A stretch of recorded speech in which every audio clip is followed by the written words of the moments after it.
हरे कृष्णा कृष्ण कृष्ण हरे हरे, हरे राम राम राम हरे हरे। सभी भक्तों का स्वागत है भागवतम में। हम सबका धन्यवाद करना चाहेंगे जो एकत्रित हुए हैं हरि कथा के लिए, जिन्होंने अपना समय जो है हरि कथा सुनने के लिए दिया है।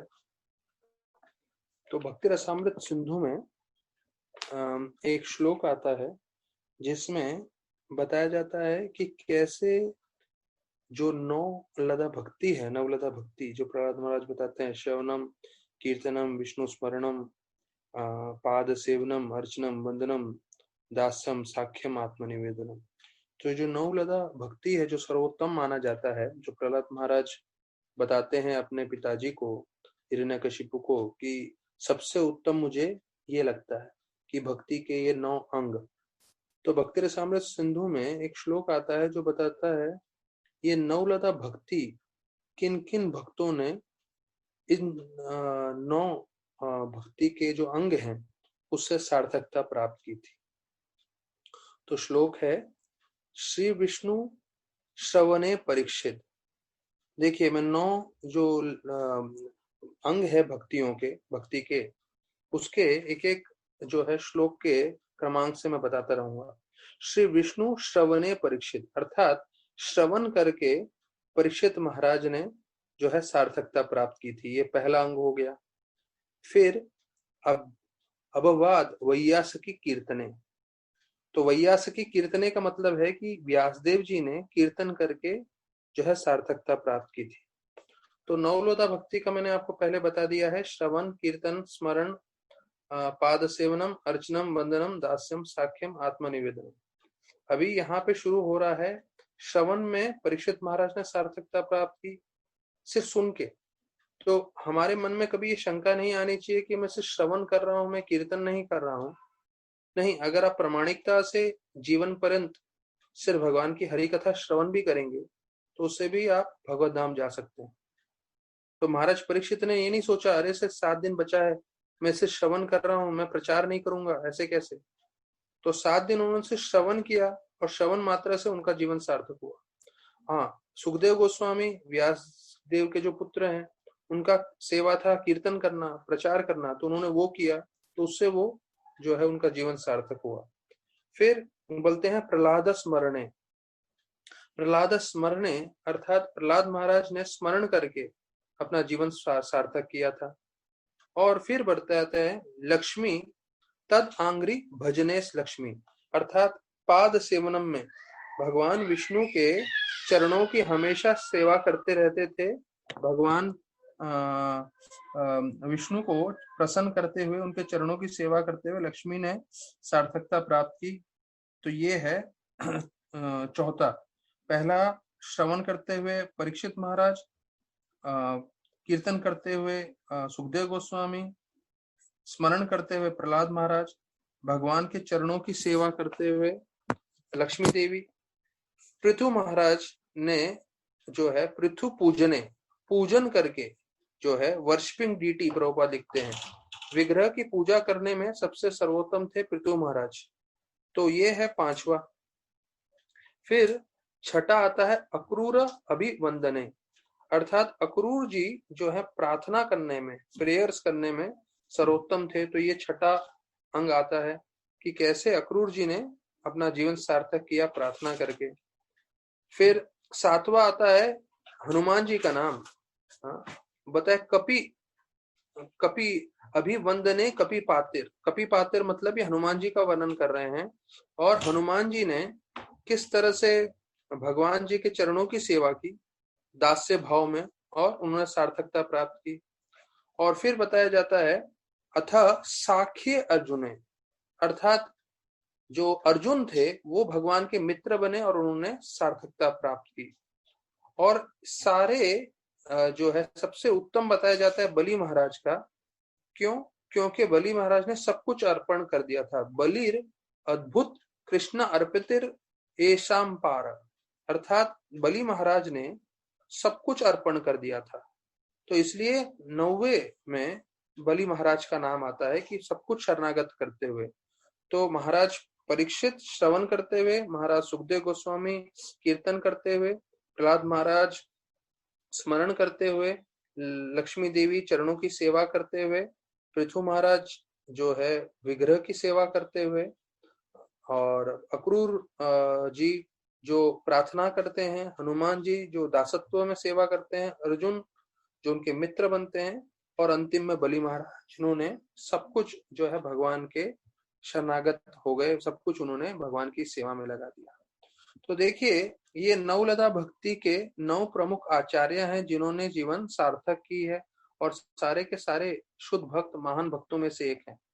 तो हमें इनसे प्रेरणा लेनी चाहिए, और जितना हमारी क्षमता है हमें ये नवलता भक्ति करने की कोशिश करनी चाहिए। अभी हम आ जाते हैं, 2 दिन बलराम जी का कथा सुना हमने, तो अभी बलराम जी की कथा सुनते हुए वापस हम भागवतम में आ जाते हैं। पर आप लोग को एक चीज मैं याद दिला दूं, अगले बुधवार, आज से ठीक 7 दिन बाद 12 तारीख जन्माष्टमी है। तो जन्माष्टमी कृष्ण भगवान का जन्म है, तो उस दिन तो हम कृष्ण लीला पे चर्चा करेंगे ही अगले बुधवार को।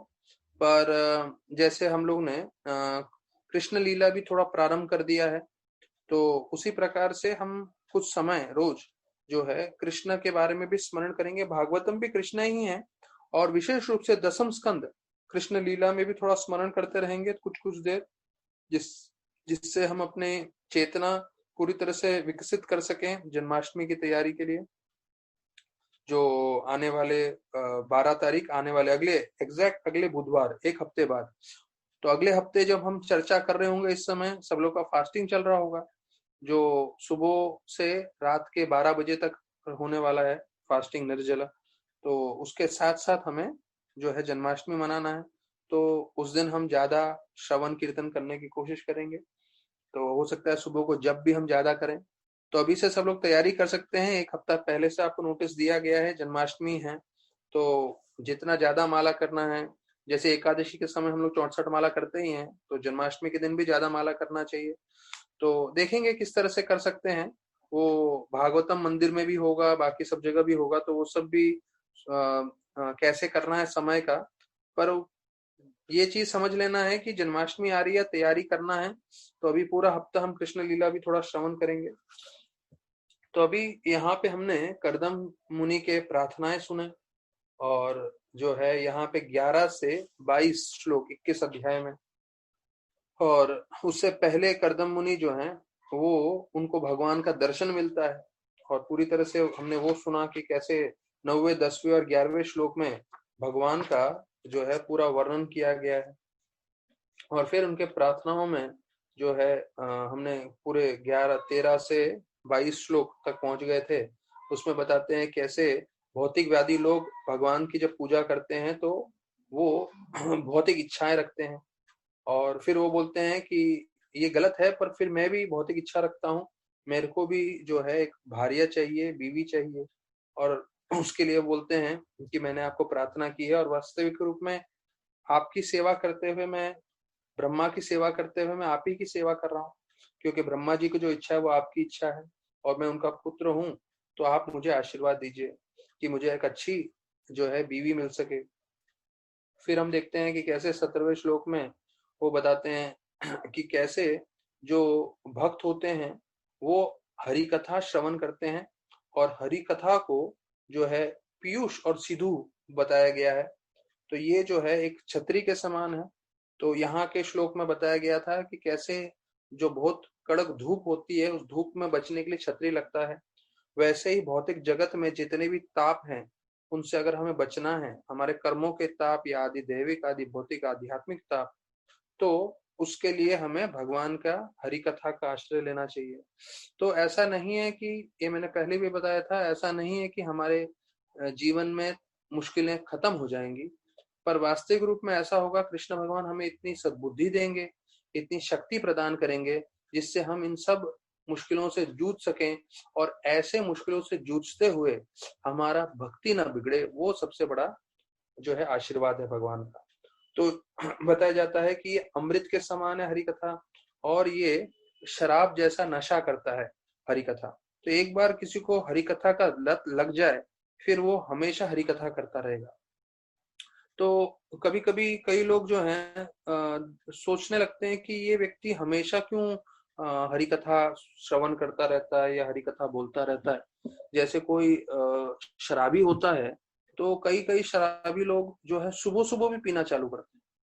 तो शराबी लोगों में भी उनको लगता है, अरे यार ये सुबह सुबह क्यों पी रहा है। मतलब एक समय होता है, शाम का समय, जो बिल्कुल बोलते हैं ना तमोगुण का समय है, रात का समय, उस समय पी रहे हैं तो ठीक है, पर सुबह सुबह क्यों पी रहा है। पर कई लोग जो हैं इतने उसके बोलते हैं ना आसक्त हो जाते हैं, उसको इतना कंडीशन हो जाता है, इतना उसके साथ लत लग जाती है कि सुबह भी पीने लगते हैं।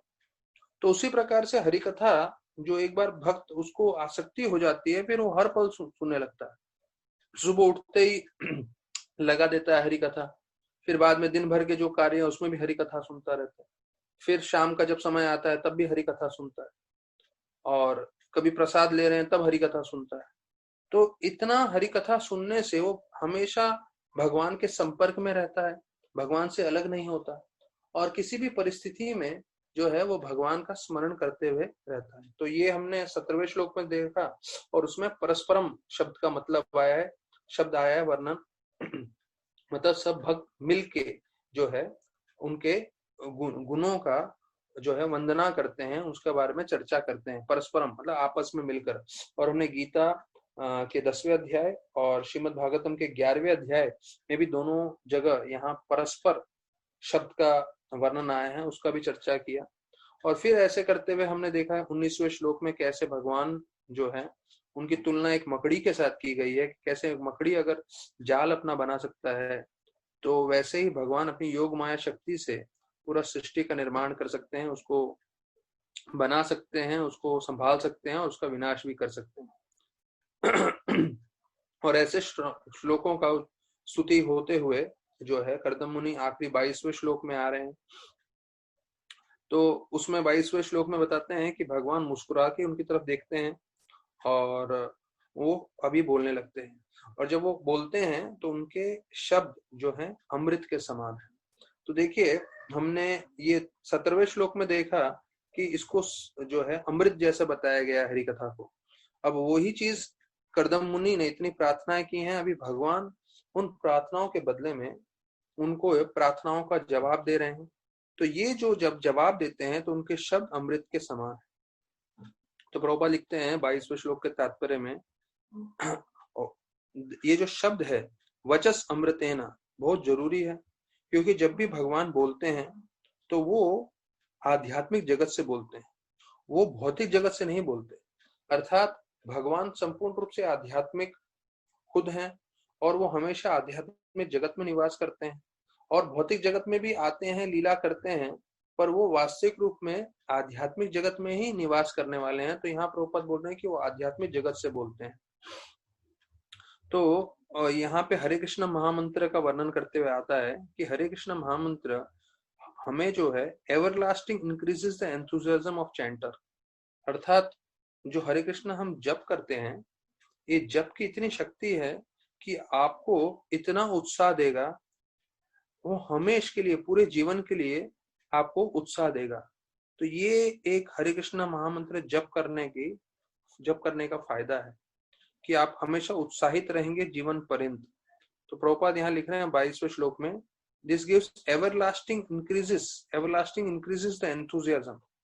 मतलब हमेशा चलने वाला और ये बढ़ता ही रहता है जो है उत्साह, अगर हम हरे कृष्ण महामंत्र जप करते हैं।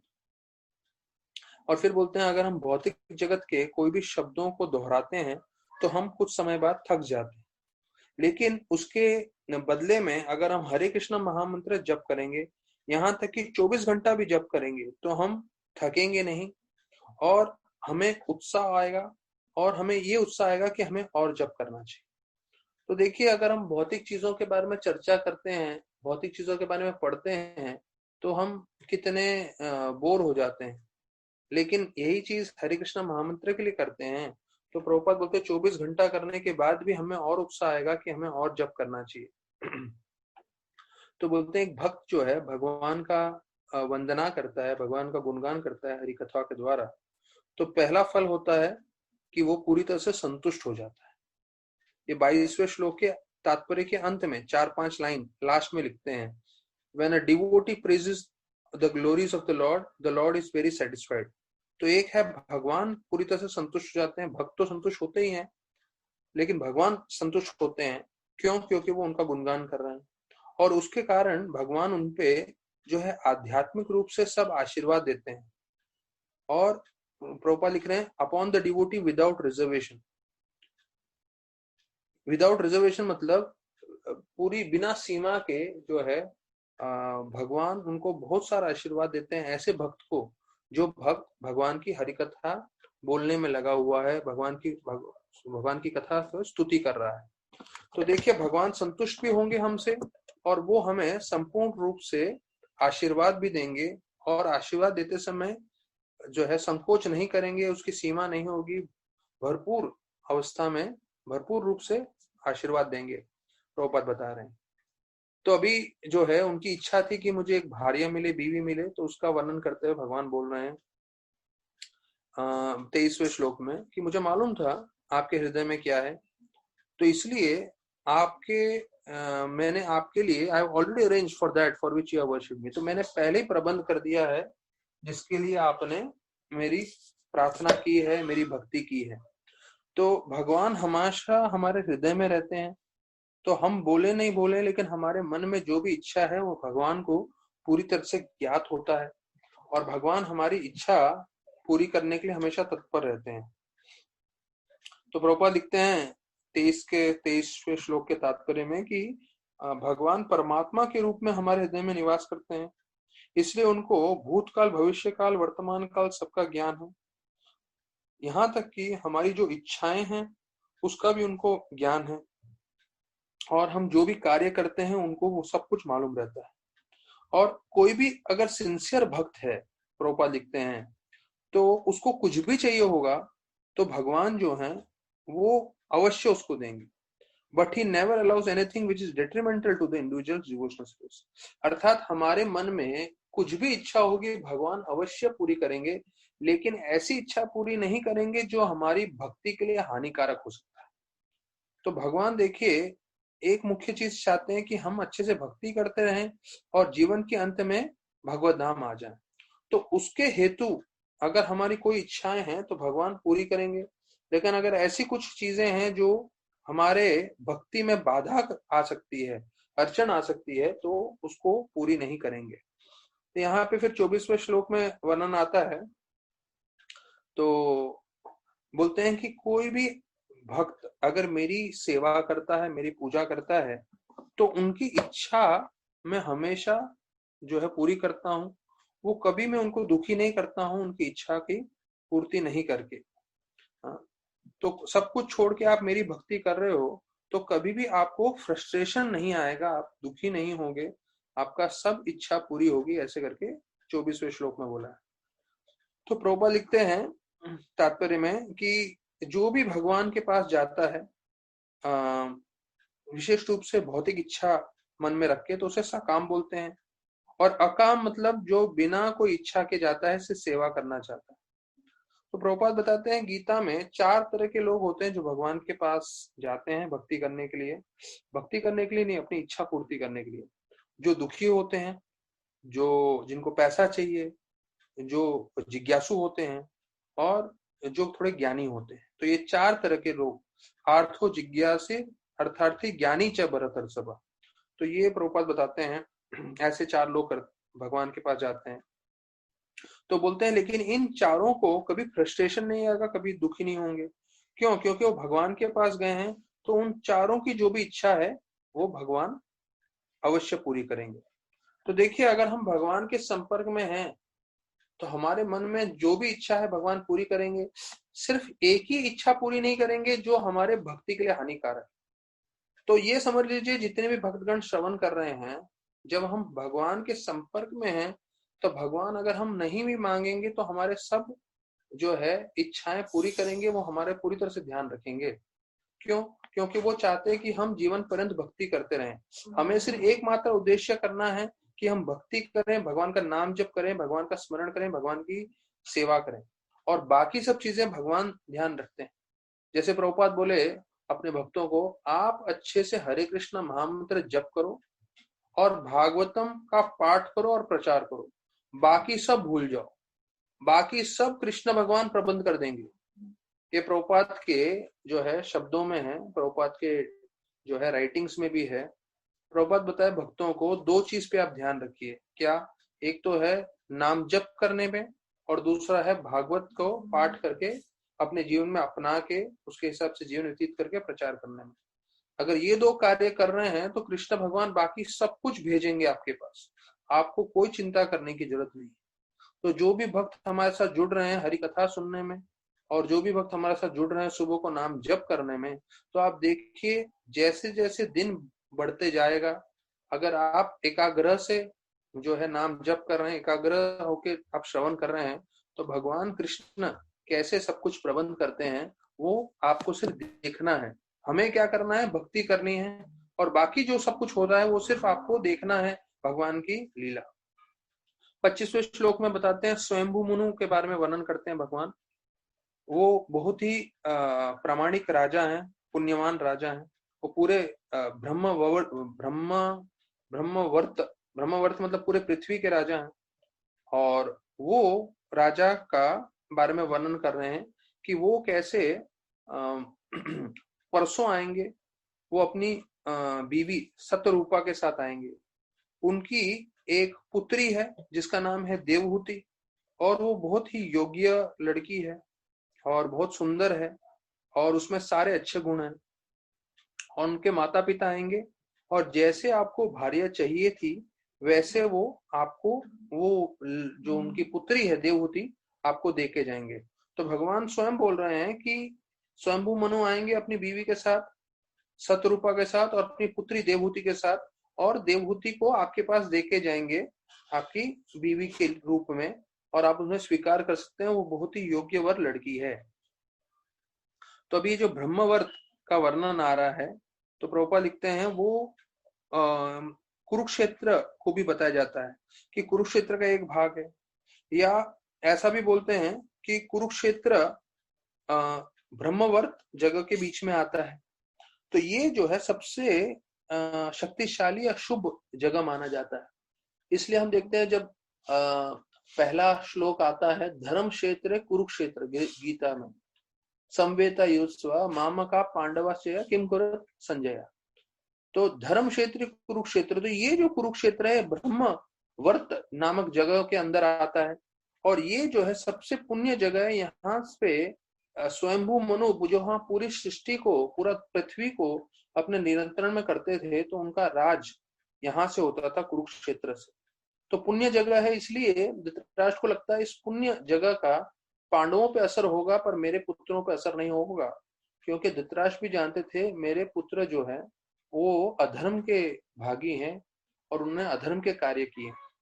तो यहाँ पे वही वर्णन किया गया है कि देवताओं ने ये बताया था कि अगर यहाँ पे हम कुछ भी आध्यात्मिक कार्य करते हैं, विशेष रूप से कुरुक्षेत्र में, तो उसका फल अत्यधिक हमें प्राप्त होता है।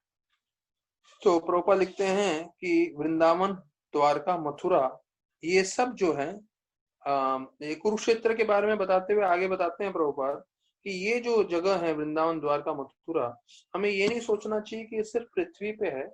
ये सारे के सारे लोग आध्यात्मिक जगत अर्थात गोलोक वृंदावन में भी है। और यहाँ पे मंगल शब्द का वर्णन आया है। मंगल अर्थात जो है बहुत शुभ। तो ये जहाँ पे ऐसे राजा रहते हैं तो उनका कार्य से, उनके नेतृत्व से, उनके राजा होने से सब मंगलमय कार्य होता है, क्योंकि वो कृष्ण को अपने जीवन में रखते हुए, कृष्ण भक्ति का प्रचार करते हुए पूरे के पूरे जो उनके राज्य के जितने भी लोग थे, जितनी भी उनकी प्रजा थी, उन सबको भक्ति करवा के भगवत धाम भेजते हैं। इसलिए बताया जाता है वो बहुत विख्यात हैं। विख्यात मतलब उनका बहुत नाम है, बहुत जो है प्रसिद्ध है वो स्वयंभू मनु।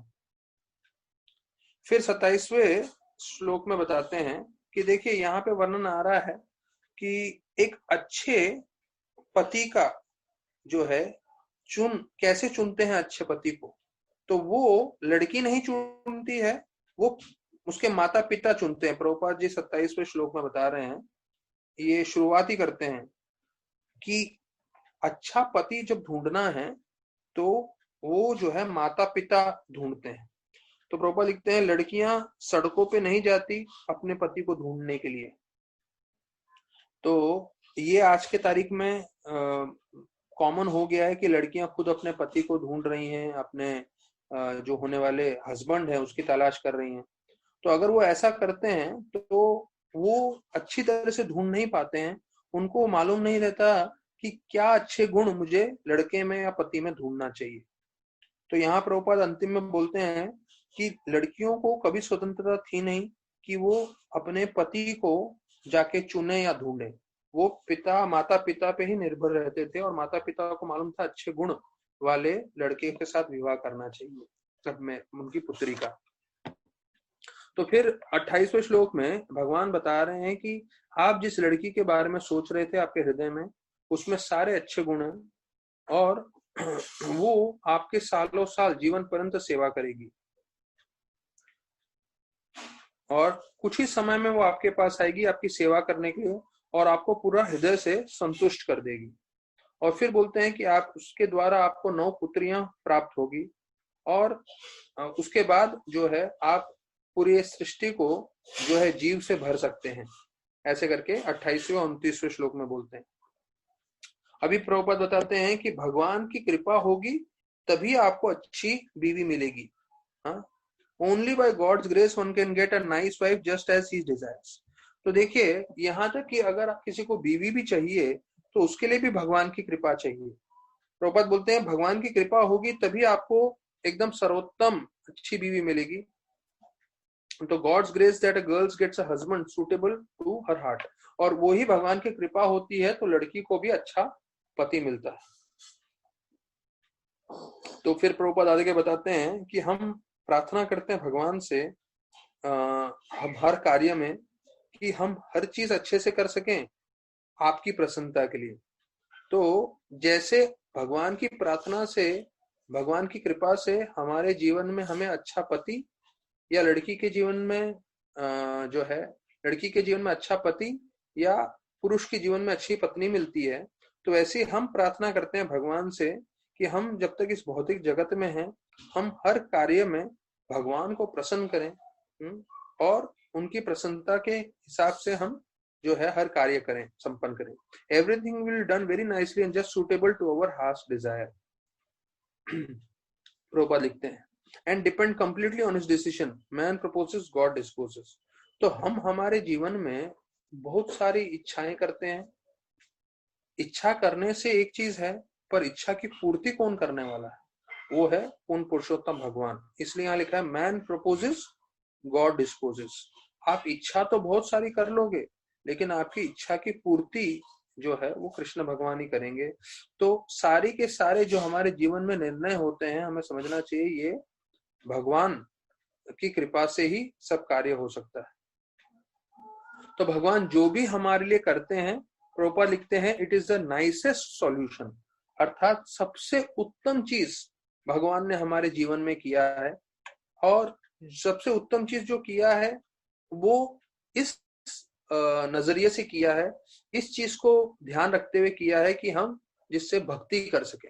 तो अभी हम सबके जीवन में जो भी परिस्थिति है हमें ये समझना चाहिए भगवान ने स्वयं ये परिस्थिति हमारे लिए बनाई है और उसका उद्देश्य ये है कि हम इस परिस्थिति में सर्वोत्तम तरीके से भक्ति कर सकें। तो ये हमें स्वीकार करके चलना है और वो सबसे उत्तम है हमारे लिए। हम सोच सकते हैं कि शायद इससे उत्तम ये होता था वो होता था, पर वो सही नहीं है। जो भगवान सोच रहे हैं हमारे लिए और जो भगवान कर रहे हैं वो सबसे उत्तम है। और हमारा एक ही उद्देश्य होना चाहिए हर परिस्थिति में, जैसे महाराज का हम प्रवचन में सुन रहे थे कि we should go deeper in our relationships with Krishna, अर्थात हमें हर परिस्थिति में भगवान की भक्ति सर्वोत्तम तरीके से करनी चाहिए। अच्छा, अभी इस श्लोक में आगे बता रहे हैं अगर हम भगवान पे निर्भर रहें तो हम उनकी कृपा प्राप्त करेंगे और हम जो है बहुत ऐश्वर्य भी प्राप्त करेंगे जो हमने इच्छा की हो उससे भी अधिक। प्रभुपाद लिख रहे हैं तो हम सबके जीवन में इच्छा रहती है कि भाई हमें थोड़ा ऐश्वर्य की भी प्राप्ति हो और हमें भगवान की कृपा भी मिले।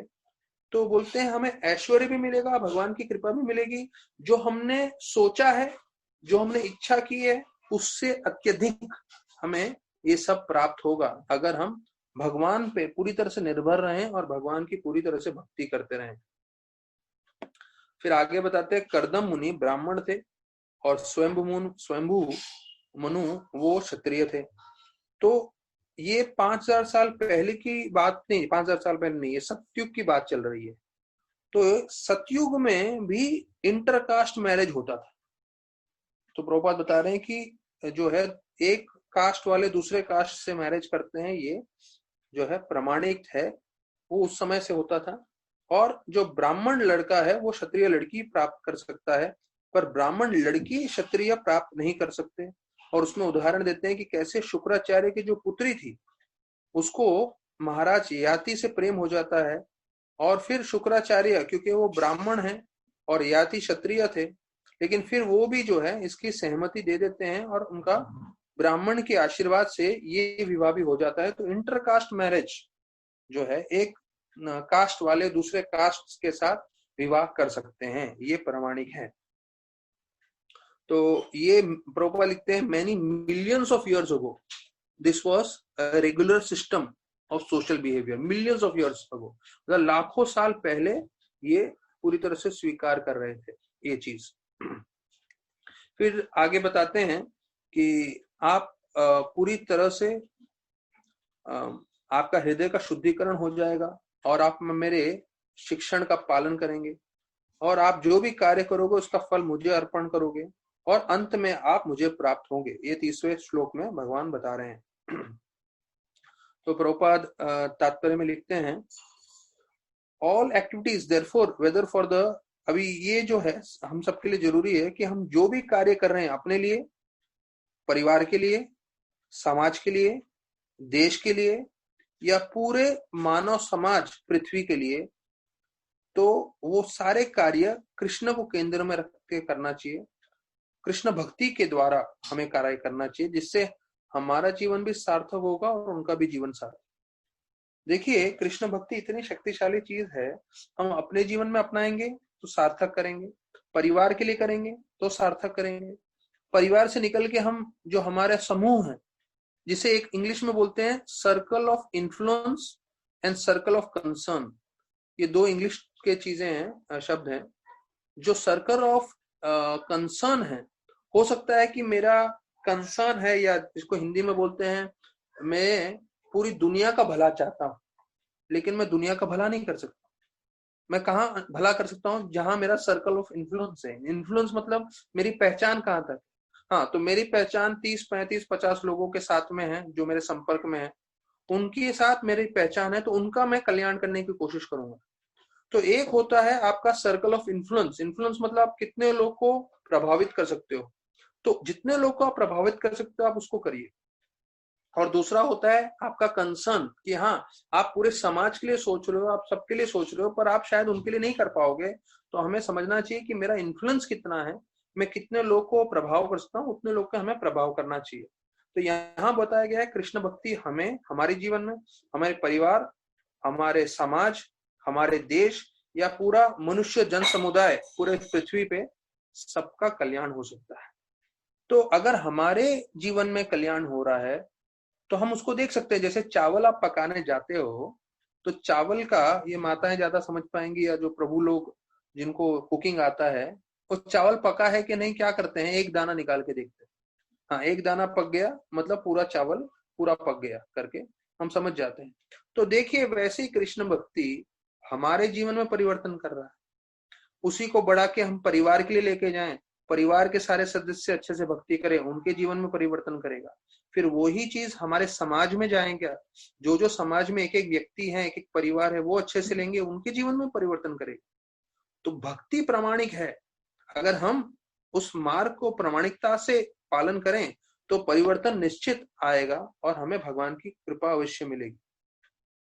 तो बताते हैं, यही शिक्षण दिया भगवान ने साक्षात रूप से कर्दम मुनि को, कि कृष्ण भक्ति के द्वारा अपना जीवन, परिवार का जीवन, समाज का जीवन और अपने देश का और पूरे मानव समाज का आप कल्याण कर सकते हो कृष्ण भक्ति से। और जैसे मैंने बताया, हमारा सर्कल ऑफ इन्फ्लुएंस जितना बढ़ते जाएगा उतने लोगों को प्रभावित होता रहेगा। प्रभुपाद जब अकेले थे और वो प्रचार कर रहे थे, ज्यादा लोगों ने उसमें रुचि नहीं रखी। जैसे हमने बताया, झांसी में जब प्रभुपाद ने प्रचार किया, लेकिन फिर वही प्रभुपाद विदेश गए, प्रचार करना चालू किया, एक एक जगह सेंटर स्टार्ट करते गए, पूरे वर्ल्ड में प्रसिद्ध हो गए, पूरे वर्ल्ड में फैल गया और सारे भक्त बन गए। राधानाथ महाराज वैसे ही आए बम्बई में, 88 की बात है, कुछ लोग थे भक्त, और वहां से चालू किया। बताया जाता है जब पहली बार वृंदावन यात्रा गए तो 30 लोग थे उनके साथ। 88 89 की बात है, 30 लोग थे भक्त। और 30 भक्त जब चले जाते थे यात्रा के लिए वृंदावन में, तो प्रसाद का भी प्रबंध नहीं करते थे, सुबह से शाम तक घूमते रहते थे। फिर एक भक्त बोलता था, महाराज सुबह से कुछ खाया नहीं है भक्तों ने, शाम हो रही है तो ब्रेकफास्ट नहीं, लंच नहीं, ऐसा सब जगह धाम पे जा रहे हैं, घूम रहे हैं, प्रवचन सुन रहे हैं, कीर्तन सुन रहे हैं, पूरी तरह से भक्ति में लगना है, प्रसाद है ही नहीं। तो महाराज बोले हाँ हाँ बिल्कुल बिल्कुल। तो बोलते हैं चलो, क्योंकि महाराज 1 साल पूरा वृंदावन में रह चुके हैं, तो महाराज बोलते थे चलो इन भक्तों के घर पे जाते हैं, और वहां मधुकरी करते थे महाराज। और मधुकरी करते हुए वहां की जितनी भी औरतें हैं ब्रजवासी, 30 लोग आ गए बिना बोले, तो उनके लिए फटाफट जो है 3-4 माताएं जो है लकड़ी के चूल्हे में जो है रोटी बना देती थी। उसी वक्त जो है अचार वचार अपने घर में, जो पूरा साल भर का उनका स्टॉक होता होगा या 6 महीना निकालने वाले थे, वो पूरा अचार लाके दे देती हैं, और उससे वो पूरा खिला देते थे भक्तों को। तो ऐसे यात्रा करते थे वो। 30 लोग थे वृंदावन में, और अभी पिछले साल जो वृंदावन यात्रा गए, कम से कम लोग 7,000 भक्त थे। तो प्रामाणिकता से अगर हम भक्ति करते रहेंगे तो कैसे, देखिए यहाँ लिखा है, एक व्यक्ति, परिवार, पूरा समाज, पूरा देश पे असर करता है। तो हम अगर प्रामाणिकता से भक्ति करते रहेंगे तो धीरे धीरे ज्यादा से ज्यादा लोग इसके साथ जुड़ेंगे, उनका भी कल्याण होगा। प्रभुपाद लिखते हैं कि अगर हम कृष्ण भक्ति में भगवान के बताए हुए नियम और उनके शुद्ध भक्तों के शिक्षण बताए हुए चीजों पे हम कार्य करेंगे, तो फिर सब कुछ शुद्ध हो जाएगा, हमारा जीवन भी शुद्ध हो जाएगा और सार्थक हो जाएगा। तो फिर बोलते हैं, क्योंकि वो कर्दम मुनि जो है भगवान की शिक्षणों पे कार्य कर रहे थे, इसलिए उनको बहुत ही अच्छा जो है, उन बहुत ही अच्छी बीवी मिली, और साथ साथ बहुत अच्छा पुत्र भी मिलेगा। तो ये भी जो है आने वाले श्लोकों में प्रभुपाद बताते हैं, हमें ज्ञात होगा कि कैसे भगवान के शिक्षण पालन करने से सब कुछ हमारे जीवन में शुभ होता है, एकदम अच्छी बीवी मिलती है, अच्छा पुत्र भी प्राप्त होता है। ये भगवान की विशेष कृपा है। तो फिर बोलते हैं आगे श्लोकों में कि 31 श्लोक में बोलते हैं कि एक जो गृहस्थ व्यक्ति है वो हमेशा कंपैशनेट होता है, वो करुणा दिखाता है, और इसलिए वो कभी भी किसी भी चीज को लेकर भयभीत नहीं होता। तो बोले आप जैसे भक्त हैं तो वो हमेशा मेरा दर्शन कर पाएंगे, और मेरे दर्शन के कारण आप सब चीज देख पाओगे जो मेरे संपर्क में है। तो 31 श्लोक में प्रभुपाद बताते हैं कि एक जो भक्त होता है वो ही इज ऑलवेज कंपैशनेट, वो हमेशा दूसरों के कल्याण के बारे में सोचता रहता है। एक भक्त का देखिए मनो क्या बोल सकते हैं, उसकी मानसिक स्थिति क्या है, यहाँ पे बताया गया है।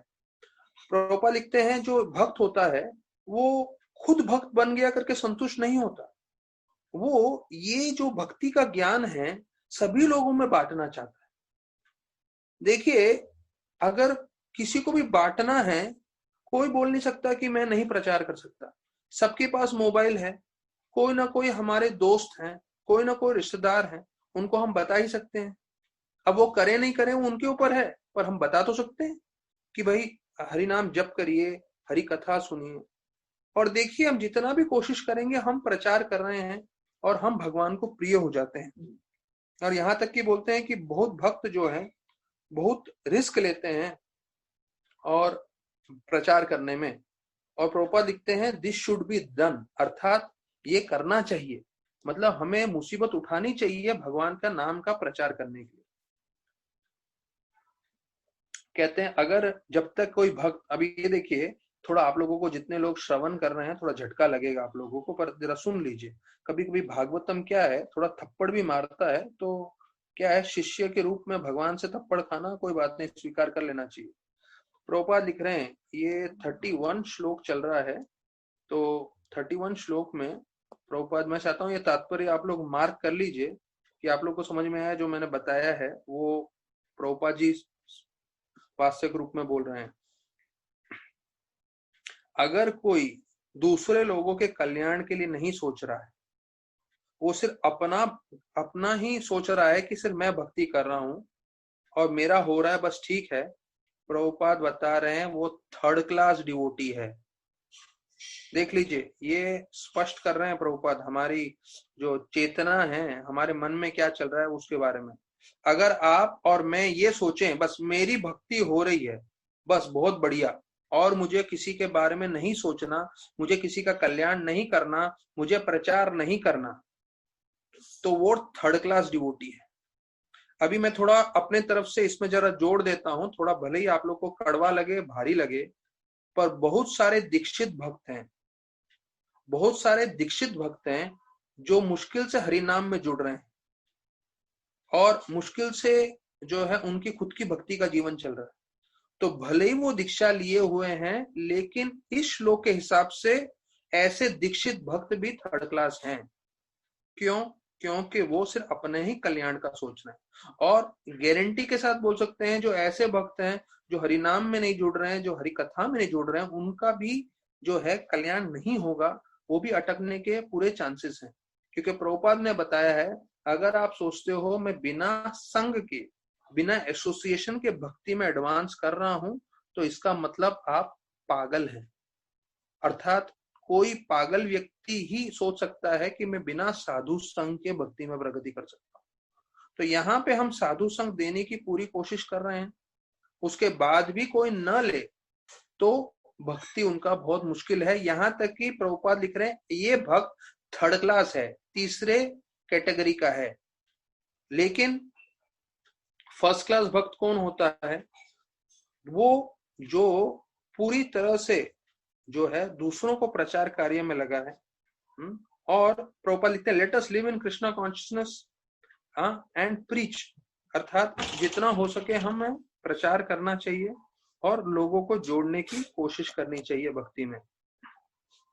तो देखिए, ये एक सार बता दिया कि थर्ड क्लास डिवोटी कौन है, फर्स्ट क्लास डिवोटी कौन। अभी हम पे है कि हमें थर्ड क्लास बनना है या फर्स्ट क्लास बनना है। अगर हम प्रचार कर रहे हैं तो हम फर्स्ट क्लास हैं, और अगर हम प्रचार नहीं कर रहे और हमको लग रहा है कि हम बस हमारा जीवन में भक्ति हो रही है, बस उतना काफी है, तो ये थर्ड क्लास भक्त के लक्षण हैं। 31 वर्ष 21 अध्याय, हाँ आप लोग, और तीसरा स्कंद में मार्क करके रख सकते हैं, समझ में आ जाएगा आप लोग को कि, और किसी को भी बता सकते हैं कि कौन थर्ड क्लास है, कौन फर्स्ट क्लास डिवोटी है। फिर बताते हैं, the devotee should show mercy to the fallen souls and also give them assurance of fearlessness. देखिए, जो एक भक्त होता है वो पूरी तरह से भय से मुक्त हो जाता है। क्यों? क्योंकि वो भक्ति कर रहा है। तो वही चीज हम दूसरों को जब देंगे तो उनके भी जीवन से भी भय निकल जाएगा। इसलिए हमें कृपा करनी चाहिए और उनको प्रचार करना चाहिए, प्रभुपाद बताते हैं। तो जैसे कोई भक्त बन जाता है तो वो पहला चीज समझ लेता है कि भगवान अवश्य मुझे सुरक्षा देंगे। क्यों? क्योंकि साक्षात भय भी भगवान से भयभीत है, तो मैं किस बात का भय लूं। देखिए, ये प्रभुपाद जी दूसरा एक पहलू बता रहे हैं। प्रभुपाद बता रहे हैं कि साक्षात भय अर्थात यमराज जी भी भगवान से भयभीत रहते हैं, भगवान से डरते हैं। तो जब साक्षात भगवान से जो है साक्षात भयभीत रहते हैं, तो मैं किस बात का भय करूं, क्योंकि वो भगवान अवश्य अपने भक्तों को बचाते हैं। तो प्रभुपाद लिखते हैं, फिर ये अगला स्टेटमेंट भी बहुत अच्छा है। वो बोलते हैं प्रभुपाद, आप ऐसा अभय दान किसी को दें, ये सबसे बड़ा दान कार्य है। It's the greatest act of charity. सबसे बड़ा दान कार्य क्या है? कि आप किसी को अभय प्रदान करें इस भौतिक जगत से। तो फिर बोलते हैं कि एक सन्यासी का कर्तव्य है कि गांव गांव जाए, शहर शहर जाए, देश देश जाए, और यहाँ तक कि पूरे विश्व में भ्रमण करे और इस चीज का प्रचार करे। और एक गृहस्थ व्यक्ति का कर्तव्य है, जिसने इस सन्यासी से दीक्षा लिया हुआ है, कि वो कृष्ण भक्ति का प्रचार करे। कहाँ प्रचार करे? देखिए, सन्यासी के लिए बोला कि गांव गांव में, शहर शहर में, देश देश में, यहाँ तक कि विश्व भर में घूमता फिरे और प्रचार करे। लेकिन एक गृहस्थ व्यक्ति के लिए बोला है प्रचार करे कहाँ पे? अपने घर में बैठ के, और जितना हो सके अपने मित्रों को बुलाए, अपने पड़ोसियों को बुलाए, और अपने घर में वो कृष्ण कथा करे। और कैसे कृष्ण कथा करना है वो भी प्रभुपाद वर्णन कर रहे हैं। दो चीज प्रभुपाद बोल रहे हैं, हरिनाम जप करे और दूसरा गीता भागवतम का पाठ पढ़े। अगर वो गीता भागवत के बारे में चर्चा कर रहा है और हरिनाम जप कर रहा है, हरे कृष्णा महामंत्र का, हरे कृष्णा कृष्ण कृष्ण हरे हरे, हरे राम राम राम हरे हरे, तो ये दो चीज, गीता भागवत का प्रचार कर रहा है और जो है हरे कृष्णा महामंत्र का जप कर रहा है, तो उसका जीवन भी सार्थक है। तो बोलते हैं अभी ये गृहस्थ लोग के लिए बोला है कि जब वो भक्ति रसामृत सिंधु में रूप गोस्वामी ने जो बताया है वो बता रहे हैं, थोड़ा भारी है, जरा आप लोग मतलब सुन लीजिए। बोलते हैं जो हम कमा रहे हैं पैसा, उसमें से 50% भगवान की सेवा में लगाना चाहिए, 25% अपने परिवार की सेवा के लिए, और 25% जो है भविष्य के लिए संभाल के रखना चाहिए। ये रूप गोस्वामी ने बताया है। तो अभी राधेश्याम प्रभु बोलते हैं कि 50% तो नहीं, कम से कम 10% देने की कोशिश करें भगवान की सेवा में। तो ऐसा वर्णन आता है, ये सब 31 श्लोक में है। फिर बोलते हैं भगवान की कोई सीमा नहीं है, तो उनकी इच्छा की कोई सीमा नहीं है, तो इसीलिए भगवान की सेवा भी असीमित है। भगवान असीमित, उनकी इच्छा असीमित, तो भगवान की सेवा करते हुए भक्त को समझना चाहिए कि असीमित शक्ति मिलेगी, हमें बस भगवान की सेवा करते रहना है, पूरी तरह से मन लगा के रखना है।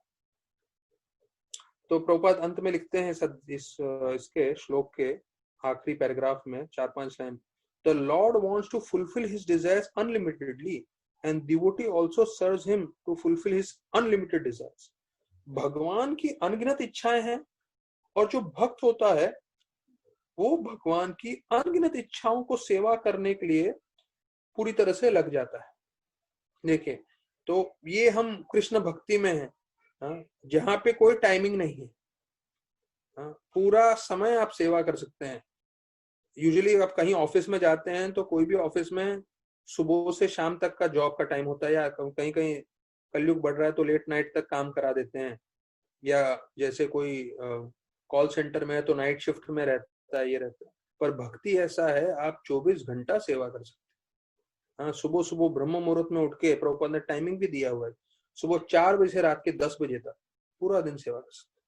और रात को उठो तो रात को भी राधा गोविंद महाराज बोलते हैं, रात को उठो तो नींद नहीं आ रही है तो भागवत लेके बैठ जाना चाहिए। अधिकांश समय हम लोग मोबाइल लेके बैठ जाते हैं, पर भागवत लेके बैठ जाना चाहिए और भागवत पढ़ना चाहिए। राधानाथ महाराज बताते हैं कि आपको कुछ ऐसा समय आए और आपको लगे क्या करना है मुझे समझ नहीं आ रहा है। कभी कभी भक्तों के जीवन में भी ऐसा होता है ना, मैं क्या करूं, मुझे क्या करना चाहिए, कुछ समझ नहीं आ रहा है। तो महाराज राधानाथ महाराज बताते हैं तुरंत जप माला उठाना चाहिए, माला करना चालू कर देना चाहिए, तो पूरा समय हम सेवा कर सकते हैं। फिर 32वें श्लोक में बताते हैं, अब ये जो है सबसे अति उत्तम उनको जो है वो चीज बता रहे हैं कि मैं स्वयं अपने एक अंश रूप में, कपिल देव के रूप में आपकी भार्या देवहूति का पुत्र बनकर आऊंगा और मैं सांख्य ज्ञान का वर्णन करूंगा। तो यहाँ पे 32वें श्लोक में बता रहे हैं कि कैसे भगवान स्वयं जो है अलग रूप में आने वाले हैं, कपिल देव के रूप में। अब देखते हैं हम वटपत्र शाही। वटपत्र शाही मतलब भगवान के एक रूप को वटपत्र शाही करके वर्णन किया गया है। कई लोगों ने इसका चित्र भी देखा होगा कि भगवान एक पत्ते पे हैं और भगवान अपना खुद का रख के चूस रहे हैं। तो ये जो है भगवान का अलग अलग स्वरूप है। और भगवान अपना अंगूठा क्यों चूस रहे हैं? हम कभी कभी छोटे बच्चों को देखते हैं, वो जो होते हैं 6 महीने 3 महीने 6 महीने तकरीबन, जितने 6 महीने 8-10 महीने वाले बच्चे अपना अंगूठा मुंह में लेके चूसने लगते हैं। तो भगवान ऐसा वटपत्र शाही का रूप में अपना अंगूठा चूस रहे हैं क्यों? तो आचार्यगण बताते हैं कि भगवान सोचते हैं कि क्या है मेरे चरणों में जो इतने सारे भक्त मेरे चरणों की सेवा करना चाहते हैं। सारे के सारे भक्त मेरे चरणों पे ध्यान करते हैं, मेरे चरणों की प्रार्थना करते हैं, इस चरणों का रज लेने के लिए वो हमेशा लालायित रहते हैं, दर्शन करने के लिए लालायित रहते हैं। तो मैं खुद देखना चाहूंगा मेरे चरणों में क्या है, इसलिए वो खुद अपना चरण अपने मुंह में लेते हैं। और ये भगवान की एक लीला है। तो देखिए, अगर हम भक्ति में एकाग्र करके पूरी तरह से लग जाते हैं, तो ये जो एकाग्रता है वो हम दिखावा नहीं कर सकते। हाँ, यहाँ तक कि बोलते हैं you can not fake your absorption in भक्ति। आप पूरी तरह से एब्जॉर्ब्ड हैं भक्ति में, तो उसका दिखावा नहीं कर सकते। अर्थात आपको अगर जप करना है, आपको अगर भागवत पढ़ना है, तो उसका दिखावा नहीं कर सकते। या तो आप प्रामाणिक हो या तो नहीं हो, बीच में कहीं नहीं रह सकते। तो हमें कोशिश करना चाहिए कि जितना हम प्रामाणिक रह सके भगवान के जप करने में, भगवान के भागवत पढ़ने में और सुनने में और सेवा करने में, तो हमारा जीवन सार्थक होगा। तो ये 32वां श्लोक तक चर्चा हो गया जहां भगवान उनसे बता रहे थे। और फिर 33वें श्लोक से वर्णन आता है कि कैसे जो है भगवान वहां से निकल जाते हैं और स्वयंभू मनु वहां पे फिर आते हैं। और फिर बिंदु सरोवर का वर्णन आता है और कर्दम मुनि जो हैं वो स्वयंभू मनु को उनका आदर सत्कार करते हैं और उनकी स्तुति करते हुए उनके ऊपर कई चीज बोलते हैं।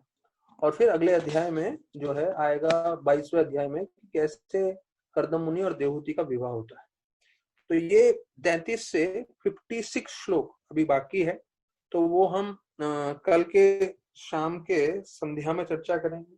क्योंकि अभी जैसे मैंने बताया जन्माष्टमी आ रहा है, तो जन्माष्टमी आते हुए हमने कृष्ण लीला प्रारंभ कर दिया है। तो कृष्ण लीला में जैसे मथुरा में युद्ध कर रहे थे, तो हमने देखा कि कैसे जब भगवान प्रवेश करते हैं तो भगवान के प्रवेश होते हुए कैसे अलग अलग जो है म्यूजिकल इंस्ट्रूमेंट्स जो है उसका पूरा वर्णन आया है।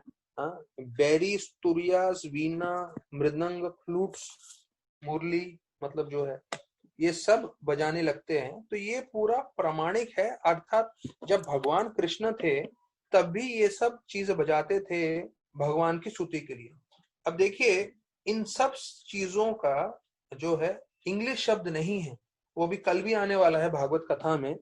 तो अभी ये जो है बैरी, स्तूरिया, ये सब के अंग्रेजी शब्द नहीं है, इसलिए वो संस्कृत में ही प्रभुपाद ने लिख दिया। तो जो हम संस्कृत जो सबसे ये पूरे वैज्ञानिक और पूरे विश्व भर में ये स्वीकार किया गया है कि ये जो संस्कृत भाषा है सबसे उत्तम भाषा है। और संस्कृत का देखिए, हम अगर एक बार कंठस्थ कर लेते हैं तो संस्कृत भाषा इस तरह से बनी हुई है कि अगर हम उसका पहला लाइन बोलेंगे विशेष रूप से कोई श्लोक का, तो अपने आप बाकी के 3 लाइन भी आ जाते हैं। अगर वही चीज आप हिंदी, गुजराती, मराठी, इंग्लिश किसी भी भाषा में करो तो वो नहीं होने वाला है। पर संस्कृत एक ऐसा भाषा है कि पहला लाइन बोलते ही अपने श्लोक के बाकी 3 लाइन भी आ जाते हैं। क्यों? क्योंकि वो उस तरीके से उसका निर्माण किया गया। तो यहाँ बताते हैं कि जब कृष्ण भगवान प्रवेश किए, अभी ये मथुरा में प्रवेश कर रहे हैं, तो सबसे पहला चीज है बताया जाता है पूरा का पूरा मथुरा को साफ किया गया। तो अभी अगले हफ्ते में जन्माष्टमी आ रहा है, तो जन्माष्टमी में हम सब चाहेंगे कृष्ण भगवान का हम पूजा करें, अर्चना करें, अभिषेक करें, कथा कीर्तन करें, भोग चढ़ाएं। तो सबसे पहला कार्य यहाँ पे बताते हैं कि स्वच्छता होनी चाहिए, साफ सफाई होना चाहिए। तो पूरा मथुरा को चमका दिया था, सब जगह साफ सफाई की थी। सारे सड़क और सारे गलियां सब जगह साफ सफाई करके बताया जाता है जल से छिड़क दिया था। और सारे भक्तगण जो हैं एकदम हर्षोल्लासित हो गए थे। और यहाँ तक कि उन्होंने पूरे अपने घरों को जो है यहाँ और दुकानों को सब जगह उन्होंने सजाया था।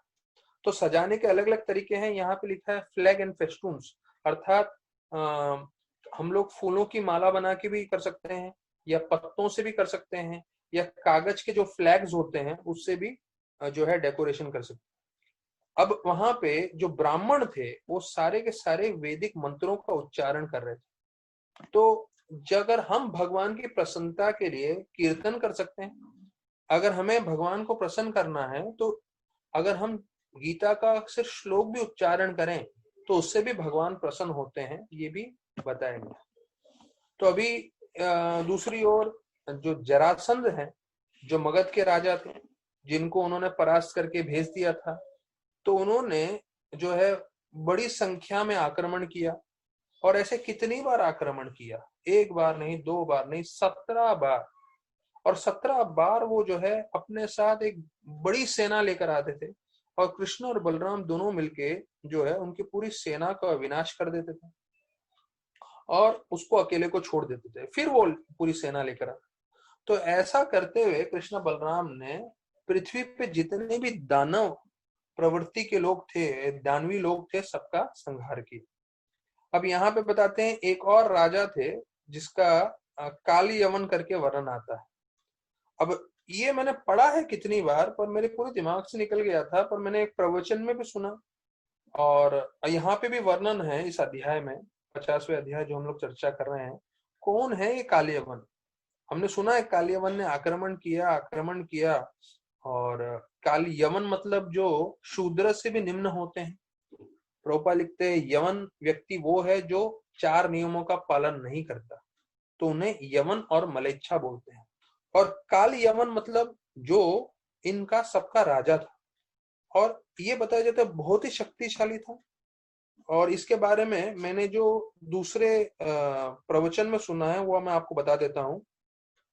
बोलते हैं उसमें काल भैरव की शक्ति थी, मतलब शिव की शक्ति थी इस काल यवन में, इसलिए उसके सामने कोई टिक नहीं पाता था, क्योंकि काल भैरव साक्षात आते थे युद्ध करने के लिए जब काल यवन युद्ध करता था। और काल यवन ने तकरीबन सबको परास्त कर दिया था। तो वो नारद जी से मिलते हैं, नारद जी से पूछते हैं कि कौन है जो मेरे सामने युद्ध कर सकेगा। तो उन्होंने बताया कि यदुवंशी हैं। अब काल यवन की पूरी कथा आती है, अभी वो ध्यान से सुनिए। काल यवन के बारे में बताते हैं कि एक बार गर्ग मुनि जो हैं, जो यदुवंश के पुजारी हैं और नामकरण किया है, तो उनके बहनों ने, उनके जो बीवी के भाई हैं, हाँ, तो उन्होंने, या इसको जीजा बोल सकते हैं या जैसे भी है, यहाँ पे वर्णन आता है 50वें अध्याय में, उन्होंने उनको टोंट मारा। क्या टोंट मारा? कि आप नपुंसक हैं। ये इसमें लिखा नहीं है कृष्ण बुक में, पर मैंने दूसरे प्रवचन में सुना, ऐसा बोलते हैं कि आप नपुंसक हैं करके। तो जब वो सुनते हैं तो अभी क्या है, परिवार वालों में कभी कभी ऊपर नीचे कुछ बोल देते हैं तो वो सुन के ले लेते हैं। लेकिन उसी समय ये शब्द यदुवंश के लोगों ने सुना और वो जोर जोर से हंसने लगे। तो जब यदुवंश के लोग जोर जोर से हंसने लगे तो गर्ग मुनि बहुत क्रोधित हो गए। अब देखिए, परिवार के बीच में जो चल रहा है, एक दूसरे को कुछ बोल रहा है, वो ठीक है, स्वीकार कर सकते हैं, लेकिन कोई बाहर वाला इसके ऊपर सुने और उसके ऊपर हंसे, वो स्वीकारनीय नहीं होता। तो गर्ग मुनि बहुत क्रोधित हो गए और उन्होंने सोच लिया कि मैं ऐसे व्यक्ति की उत्पत्ति करूंगा जो पूरा यदुवंश का नाश करेगा या यदुवंश को पूरा भयभीत कर देगा। और ऐसा बोलते हुए उन्होंने शिव जी की प्रार्थना की। अब अगेन यहाँ पे नहीं है कृष्ण बुक में, पर बताया जाता है 11 साल गर्ग मुनि ने जो है शिव जी की प्रार्थना की। और उसके बाद बताते हैं इस 11 साल में, अब ये और आपको सुनने चौंकोगे आप, जो लोहा होता है, लोहा, पिसा हुआ लोहा खाया। लोहा सोचिए कोई खाएगा कैसे, हजम कैसे होगा, पर गर्ग मुनि ने 11 साल सिर्फ लोहा खाया और शिव को प्रसन्न किया। और शिव भगवान को बोला कि मुझे एक ऐसे पुत्र की आवश्यकता है जो जो है यदुवंश के जो है उस पर आक्रमण करे और उनको भयभीत कर सके। तो फिर काल यवन का उत्पत्ति हुआ एक यावन जो है राजा से, in the wife of a Yavan king, Prabhupada लिखते हैं। तो ये काल यवन की उत्पत्ति हुई। और फिर ये काल यवन बताया जाता है इतना शक्तिशाली था और वो भी आक्रमण कर रहा था जब जरासंध 18वें बार आए। अब यहाँ पे जब 18वें बार वो आक्रमण करने आए तो काल यवन भी उसी वक्त आक्रमण करने वाला है। तो कृष्ण भगवान सोचने लगे कि मैं और बलराम अगर काल यवन से युद्ध करेंगे और उसी वक्त जरासंध आके हमारे जितने भी यदुवंशी हैं और बाकी लोगों पे आक्रमण करेगा तो उन्हें कौन बचाए। इसलिए उन्होंने सोचा कि मैं एक किला बनाता हूं और ऐसा किला बनाऊंगा जिसमें कोई मनुष्य, कोई दानव, कोई मनुष्य जो है प्रवेश ही ना कर सके। तो अभी इस किला का वर्णन आता है। तो उन्होंने समुद्र के बीच में एक किला बनाया। हाँ, जो प्रोपा लिखते हैं कि आज भी आप द्वारका में जाएंगे तो उसको बेड़ द्वारका बोलते हैं। हम लोग गए हैं, आईवेस यात्रा भी लेके गए थे, तो वहां पे बोट पकड़ना होता है। बोट से आपको आधा घंटा अंदर ले जाते हैं और आज भी उसका अंश आपको देखने मिलेगा। यहाँ तक कि नासा के साइंटिस्ट ऐसा बोलते हैं कि सैटेलाइट से देखें तो समुद्र के नीचे उसी जगह पे द्वारका में एक पूरा शहर डूबा हुआ दिखता है। तो फिर यहाँ वर्णन आ रहा है 96 स्क्वायर माइल्स, 96 माइल्स का उन्होंने दीवार बनवाया और पूरा ये जो है समुद्र के बीच में। और वो किसने बनाया? विशेष रूप से विश्वकर्मा ने। और विश्वकर्मा कौन है? देवताओं के आर्किटेक्ट। तो बोलते हैं प्रभुपाद कि कृष्ण भगवान इतने सारे पृथ्वी, इतने सारे ब्रह्मांड हवा में लटक रहे हैं। और वो कैसे लटक रहे हैं?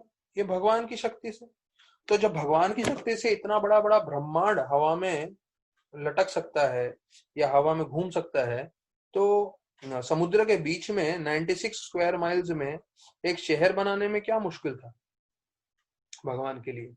और फिर उधर बताया जाता है, उसका सौंदर्य का पूरा वर्णन किया गया है कि वहां बगीचे थे, हाँ, वहां पे पेड़ भरे हुए थे और सारे के सारे कल्प वृक्ष पेड़ थे। तो सोचिए, भगवान अगर अपना जगह बनाएंगे तो उसका कितना सौंदर्य होगा और उसका कितना जो है खूबसूरती होगी। और उसके अंदर बताया जाता है, ये द्वारका में बताया जाए, स्काई स्क्रेपर पैलेसेस थे। स्काई स्क्रेपर मतलब आसमान तक जो है पहुंचने वाले बड़े बड़े जो है इमारत। तो हमें लगता है क्या कि अभी जो है साइंटिस्ट, अभी जो है इस युग में इतने बड़े बड़े हम लोग टावर बना रहे हैं, 50 माले का, 100 माले का, बुर्ज खलीफा वगैरह वगैरह। पर यहाँ पे वर्णन है, उस समय 5000 साल पहले ऐसी इमारतें थी जो आसमान तक चुंबित कर रही थी, इतने ऊंचे ऊंचे बनाए थे उन्होंने। और बोलते हैं, अभी ये सुनिए, हर ऐसे मकान के जो अंडरग्राउंड है, मतलब जैसे बेसमेंट होता है जहां हम लोग पार्किंग करते हैं, वैसे जगह पे सोने के और चांदी के बड़े बड़े गड्ढे थे जिसके अंदर अनाज रखते थे। तो देखिए, अनाज रखने का, स्टॉक रखने का उस समय भी सिस्टम था। और जैसे हम लोग स्टील के डब्बे में रखते हैं, या कलयुग बढ़ रहा है तो स्टील भी खत्म हो गया है, अभी प्लास्टिक के डब्बे में लोग रख रहे हैं। उस समय सोने के और चांदी के बड़े बड़े बर्तनों में, तोपों में रखते थे पूरा अनाज। और बोलते हैं पानी पीने के लिए, हाँ, पानी पीने के लिए अभी क्या रहता है? मिट्टी का मटका या प्लास्टिक का बिस्लरी का बॉटल, या ऊपर जो टांकी रहती है सीमेंट की या प्लास्टिक की। यहाँ पे बताया गया है सोने के मटके थे पीने के पानी के लिए। और जो अंदर के कमरे थे, इस इतने बड़े जो है उन्होंने शहर बनाया था, बंगले बनाए थे, महल बनाए थे, तो उसमें बेडरूम बताया जाता है वो सब हीरे मोती, हाँ, और उन सब जो है बहुमूल्य जेल्स और जेम से, मरकटा ज्वेल्स उससे जो है लदे हुए थे। अब मरकटा ज्वेल्स मुझे ही मालूम नहीं है क्या होता है, पर जो भागवत में लिखा है वो मैं बता रहा हूँ। फिर बताया जाता है, और उस पूरे शहर के बीच में सबसे ज्यादा प्रभावशाली और आकर्षित उन्होंने बनाया राजा उग्रसेन का घर, जो सबसे ज्यादा चमक रहा था। क्यों? क्योंकि वो राजा थे पूरे द्वारका के। और फिर बताया जाता है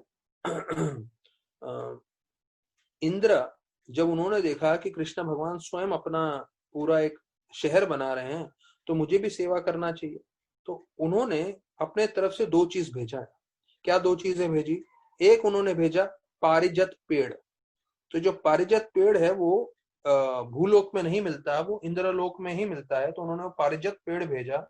और उस पारिजात पेड़ का खास खास क्या बोलते हैं, मुख्य विशेष चीज ये था कि उसका जो फूल आते थे वो फूल कभी मुरझाते नहीं थे, और उसकी खुशबू इतनी शक्तिशाली थी कि पूरी की पूरी शहर या पूरा पूरा जो वातावरण है उसको महकदार बना सके।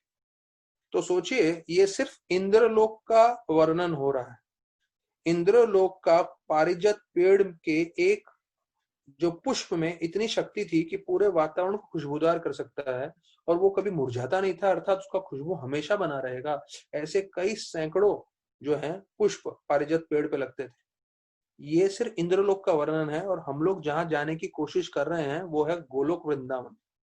तो गोलोक वृंदावन जो है करोड़ों करोड़ों गुना इंद्रलोक से खूबसूरत है और भव्य है। और हमें क्या करना है, सिर्फ अब जीवन काल में 16 माला जप, 4 नियम पालन, और जितना हो सकता है प्रभुपाद का मिशन बढ़ाने की कोशिश करनी है। तो ऐसे जगह प्रवेश करेंगे जहां से कभी वापस नहीं आना पड़ेगा, और वहां का सौंदर्य, खूबसूरती आप सुन सकते हैं, आप वर्णन किया गया है। फिर बोलते हैं इंद्र ने सुधर्म जो उनका राजमहल था वो भी दिया, जिसमें कृष्ण भगवान बैठ के सब कार्य कर सके। तो फिर बताते हैं कोई भी अंदर बैठेगा सुधर्म में तो उसको बुढ़ापा नहीं आएगा। ये और कोई भी शारीरिक शरीर में कोई भी ऐसा बोलते ना इनवैलिडिटी या कोई परेशानी या तकलीफ नहीं आएगा। ये फल था सुधर्म महल में बैठने का।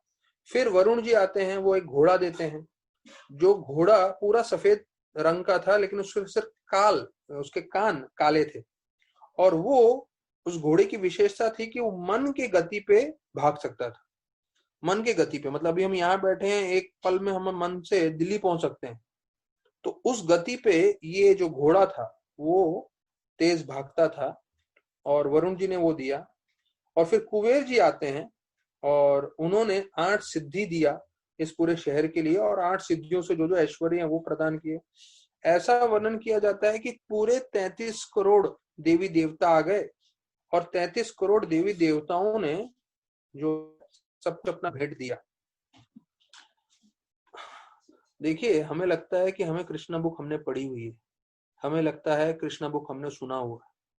मैं तकरीबन लास्ट 25 साल से पढ़ रहा हूँ, लेकिन 25 साल से पढ़ने के बाद जब मैं आप लोगों के लिए पढ़ाई कर रहा था, नोट्स बना रहा था, तो लग रहा था अरे इतना ध्यान पूर्वक तो मैंने पहले पढ़ा ही नहीं, इतना डिटेल्स में मालूम ही नहीं था कि 33 करोड़ देवी देवता आते हैं, अलग अलग भेंट देते हैं द्वारका के लिए। तो जैसे बताया जाता है कृष्ण असीमित हैं, हाँ, तो वैसे उनकी लीला असीमित है। तो जितना आप पढ़ेंगे, जीवन पर्यंत भी पढ़ते रहेंगे, तो उसमें आपको आनंद ही प्राप्त होगा, और इतना ज्ञान मिलेगा जो हम अपनी भौतिक बुद्धि से सोच नहीं सकते, क्योंकि ये आध्यात्मिक चीज है। गोलोकेरा प्रेम नाम हरि नाम संकीर्तन, ये जो हरि नाम हम कर रहे हैं, जो हरि कथा कर रहे हैं, ये गोलोक का है। जैसे हम लोग इम्पोर्टेड आइटम से बहुत आकर्षित हो जाते हैं, जब कोई बोलता है ये अमेरिका का मोबाइल है या अमेरिका की घड़ी है, तो हम लोग आकर्षित होते हैं। वैसे ही जो भागवत चर्चा कर रहे हैं, जो हरिनाम ले रहे हैं, वो पूरा स्पिरिचुअल वर्ल्ड से आया हुआ है, तो उसकी शक्ति देखिए। तो यहाँ पे फिर बताते हैं तो सारे के सारे देवता गण को लगा कि अरे अबे भगवान की सेवा कर रहे हैं, भगवान ने अपना शहर बनाया है, तो हमें सबको उनको भेंट देना चाहिए। ऐसे करते हुए ये पूरा उन्होंने अपना द्वारका में अपना राज्य बनाया, वो वर्णन करते हैं। तो ये हुआ 50वां अध्याय। अभी 51st चैप्टर हम पढ़ रहे हैं कि डिलीवरेंस ऑफ मुचुकुंदा, मुचुकुंदा का उद्धार कर रहे हैं भगवान, उसका वर्णन कर रहे हैं। तो बताया जाता है कालियावन ने कृष्ण के बारे में कृष्ण को कभी देखा नहीं था, लेकिन उन्होंने जब कृष्ण भगवान को देखा पहली बार, जब उन पे आक्रमण करने आए, तो उन्होंने देखा कि अरे ये तो बहुत ही खूबसूरत है। हाँ, अब ये कालियावन है, ये पूरा दानव है, और इसका हमेशा उसने युद्ध ही किया है, लेकिन वो जब भगवान को देखता है तो वो एक दानव जैसा व्यक्ति जो है पूरी तरह से आकर्षित हो जाता है। और सुनिए उसके बारे में, वो बोलते हैं कृष्ण भगवान कैसे लग रहे थे, एक चंद्रमा के समान। हम चंद्रमा को देखते हैं तो चंद्रमा के बारे में सब लोग स्तुति करते हैं। मैं भक्ति विद्यापूर्ण महाराज के साथ था, भक्ति विद्यापूर्ण महाराज ने बोला, एक बहुत अच्छी बात बताई थी। उन्होंने बताया कि जब भी कोई चांद को देखता है तो चांद को देख के बहुत स्तुति करता है। मतलब हम भले ही हम वैदिक शास्त्रों के हिसाब से देखें, भक्तों के हिसाब से देखें, पर यहाँ तक कि जो बाहर की दुनिया में अभक्त लोग हैं, जितने भी कवि हैं, जितने भी पोएट्स हैं, वो लोग भी जब चंद्रमा को देखते हैं तो चंद्रमा की खूब स्तुति करते हैं। तो एक चीज उन्होंने बताया कि चंद्रमा में दाग है, लेकिन कभी भी कोई चंद्रमा के दाग के बारे में वर्णन नहीं करता। सब जो है चंद्रमा का स्तुति ही करते हैं, उसके बारे में जो है कविता लिखते हैं और बहुत अच्छी अच्छी बातें बोलते हैं। तो भक्ति विद्यापूर्ण महाराज बता रहे थे कि भक्त ऐसा होना चाहिए। दूसरे भक्तों में दोष होगा, ऐसा नहीं है कि नहीं है, पर उसे हमें नहीं देखना चाहिए और उसमें जो अच्छे गुण है उसको देखते हुए हमें आगे बढ़ना चाहिए। तो ये जो है बताया गया है। तो यहाँ पे कृष्ण भगवान बताया जाता है चंद्रमा के समान लग रहे थे और बादलों के बीच में से चंद्रमा निकलते हुए आते हैं, कितने सुंदर लगते हैं। तो उसी प्रकार से भगवान इतने सुंदर लग रहे थे। फिर उन्होंने शिवत्स जो निशान है वो देखा और उनके छाती पे जो कस्तूभ मणि है उसको भी देखा। फिर बताया जाता है कि उन्होंने विष्णु को देखा। उन्होंने, भले ये कृष्ण भगवान थे, पर यहाँ पे लिखा है कि उन्होंने विष्णु रूप देखा जिनके चतुर हाथ थे। अभी ये बड़ा रहस्यमय चीज है जो मुझे भी समझा नहीं है। निकले भगवान द्वारका से, अपने मथुरा से, जब उन्होंने द्वारका तो बना दिया था, जब कालियवन और इसने जरासंध ने आक्रमण किया तो भगवान निकले कृष्ण के रूप में, पर ये उनको विष्णु के रूप में देख रहे थे। और जो है उनके आंखों का वर्णन किया गया है कि एकदम खिलते हुए कमल के समान लग रहे थे। और मतलब वही कृष्ण भगवान जो है उनको विष्णु के रूप में दर्शन दिए और बहुत ही कृष्ण भगवान आकर्षित लग रहे थे, खूबसूरत लग रहे थे। और उनके जो भवें हैं, जो आईब्रोज बोलते हैं, वो जो है पूरी तरह से हिल रहे थे। अब देखिए, हमें ये मालूम है कोई लड़का लड़की की तरफ देखता है और भवें हिलाता है तो एक दूसरे का मन आकर्षित करते हैं। अब कृष्ण पूर्ण पुरुषोत्तम सर्व आकर्षक भगवान है, वो उनके भवें हिला रहे हैं। यहाँ बताया गया रेस्टलेस, पूरे विचलित थे उनके भवें और उनके कान के कुंडल बुरी तरह से पूरे हिल रहे थे। तो बताया जाता है काल्यवन जैसा दानव ने भी जो है नारद मुनि से कृष्ण भगवान का सौंदर्य का बारे में सुना था। और अभी जो नारद मुनि से उन्होंने पूरा सौंदर्य के बारे में सुना था, वो देख के बोलते हैं अरे सही है, नारद जी ने जो बताया था वो सही बताया था, मैं वही पूरा दर्शन करना हूं। तो देखिए, एक दानव काल्यवन जैसा भी प्रामाणिक जगह से नारद मुनि से भगवान के बारे में सुन के भगवान का सौंदर्य पूरा उसने जो है मन से देख लिया था। और जब उन्होंने साक्षात रूप से भगवान का दर्शन किया तो बोले अरे सही तो बोले थे नारद मुनि, ऐसे ही तो भगवान दिखते हैं, ऐसे ही तो कृष्ण भगवान का सौंदर्य सर्व आकर्षक है वो। तो देखिए, जैसे नारद मुनि ने कालियवन को सुनाया था, हमें कृपा मिल रही है प्रभुपाद के द्वारा, सुखदेव गोस्वामी के द्वारा जो उन्होंने भागवत लिखा है, हम भी पूरा सौंदर्य सुन रहे हैं। और एक समय आएगा जब हम भी भगवान का दर्शन करेंगे तो बोलेंगे अरे जो प्रभुपाद की किताबों में बताया गया था, कमल जैसी आंखें हैं, बिल्कुल वैसे ही है, कस्तूभ मणि है, शिवत्स है, चंद्रमा के समान सौंदर्य है और उनके जो भवें हैं वो पूरे विचलित हैं। तो ये सब हम भी देख पाएंगे और हम भी उनकी तरफ उतने ही आकर्षित हो जाएंगे। तो फिर वो समझते हैं कि ये जो व्यक्ति है जो सर्व आकर्षित है, कोई बोलने नहीं आता पर समझ जाते हैं कि ये ही कृष्ण है, क्योंकि कृष्ण भगवान के बारे में जो नारद मुनि ने बताया था वो पूरा इस व्यक्ति में मैं देख पा रहा हूं।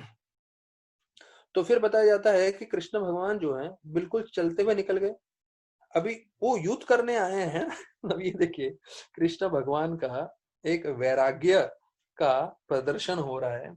अभी वो युद्ध करने के लिए आए हैं और वो भी एक सेना नहीं है, दो सेना है। एक तो जरासंध की सेना है, दूसरी ओर कालियवन की सेना है, और वो युद्ध करने आए हैं बिना रथ के, बिना किसी हथियार के। इसे बोलते हैं पूर्ण पुरुषोत्तम भगवान। बिना रथ के, बिना हथियार के, और बिल्कुल आराम से चलते हुए जा रहे हैं, जैसे बगीचे में चल रहे हैं। ये है कृष्ण भगवान, ऐसे आराम से चलते हुए चले जाते हैं। तो कालियावन बोलते अरे ये मेरे से युद्ध नहीं कर रहे, और बोलते हैं ऐसे कैसे चलते हुए जा रहे हैं करके वो जो है थोड़े क्रोधित हो जाते हैं और उनके पीछे भागने लगते हैं कृष्ण भगवान को पकड़ने के लिए। फिर वो पकड़ पाते हैं कि नहीं पकड़ पाते हैं, वो क्या होता है वो कल हम चर्चा करेंगे ठीक 4 बजे की कथा में। तो सभी भक्तों को मैं बोल दूं कि सब अभी तैयारी कर लीजिए, एक हफ्ते में जन्माष्टमी है, जपा में के लिए जुड़ जाइए, भागवतम के लिए जुड़ जाइए। ये हमारे आध्यात्मिक जो है प्रगति के लिए अच्छा रहेगा, हम चेतना बना सकते हैं जिससे हम जन्माष्टमी के लिए पूरी तरह से तैयार हो जाएं। भगवान के से ये प्रार्थना करें कि जीवन काल के लिए हम भक्ति से जुड़े रहें, सेवा करते रहें और सब भक्तों को प्रसन्न करें, कभी भक्तों का अपराध न करें। तो अभी से एक हफ्ते की पूरी तैयारी करते हैं, सब भक्तगण जुड़ सकते हैं। बहुत बहुत धन्यवाद। हरे कृष्ण।